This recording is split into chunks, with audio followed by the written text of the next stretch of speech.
You're watching Global News Morning on Global Kingston.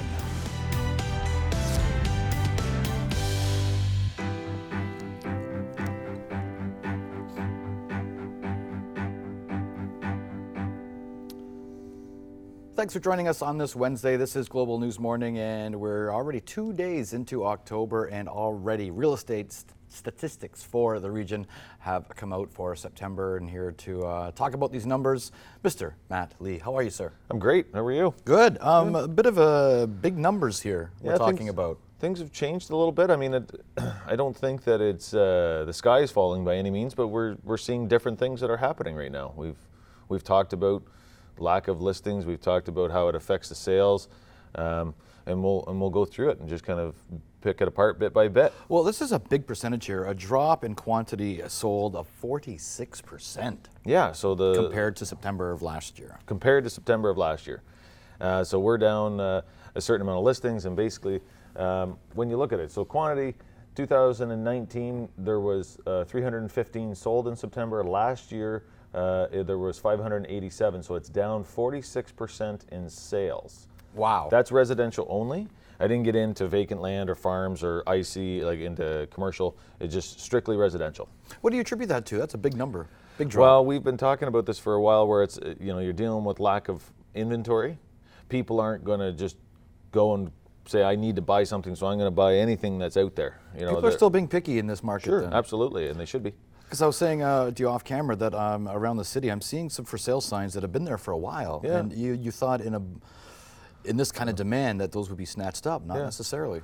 So, especially when you're in the downtown area, a lot of it could be investment properties. I mean, if you're going out Brock or Johnson and you're staying close to downtown, a lot of it is investment properties for Queens. One could be timing, two could be price, three could be condition of the house. I mean, we don't know. I mean, if somebody walks in there and says, I want my son or daughter to live here, and it's a disaster, I'm not saying that that's what it is, but I mean, that will contribute to saying, well, I'm going to have to put another 150 in this or 100 into this and get it up.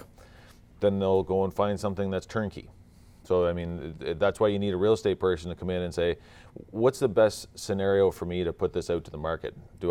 Is this the price? To be competitive. To be competitive, to make it go smoothly, and to try to get as much as you can. Some more numbers released from from September, just last month. So the median, this one's interesting. I mean, so we're seeing that the sales were down 46%, but if you look at it and you say, okay, the median 2019, 361, 750 is up from 332, 500. We're still up 9%. We've been up 9% for the last 5 months. We've been talking about this where it had climbed from 7% to 8% to 9%. So the last 4 months, we're seeing that basically it's up 9%, and it's going to stay that way. If we get enough months that are 9%, 9%, 9%, then basically you'll see at the end of the year, it's going to be right around there for the whole year. Any idea where that stat sits with other markets? No, we don't have access to the other boards. Okay. So I mean, basically, I'm reading the Globe to see what's happening in Toronto. But I mean, in regards to Peterborough, I'd have to talk to the Peterborough brokers to say, hey, pull your stats and see what's happening there. That market, 9% in 1 year seems a little high. Yeah. I mean, the thing is that on our average, it would be normally, if you were to take this lack of inventory out, normally what we see is 3%, 4%. Wow. Depending on where you are in the city too. Right. That's a big it could be 5% downtown. It could be, 3% in the surrounding area. Active listings. Let's take a look at that right now. Yeah. So active listings. This is kind of the contributing factor of what's going on. So I think we're down 25%. We're down. So 2019, there's 1,501 listings on the market, and last year active listings at this time was 2,002. Wow. 25% less. And if you look back again from 2017, you're going to see that it dropped 25% or 30% then. So we're really down from, if you were calling it, quote unquote, a normal market, it should be around 2,700, and we're down to 1,500. So that's a big thing. And 41 days on the market. So that's the average. So basically, some properties are expiring off the market, and you say days on market is 41 days, and when you see listings are down, you see sales are down, but the median is still up. people are still being picky, and this shows why. Like, you look at an expiry. Somebody's put their house on the market. It's been on the market for, say, let's call it 3 months, and it expires because there was some reason that they didn't pick it. So 27.64% are still expiring.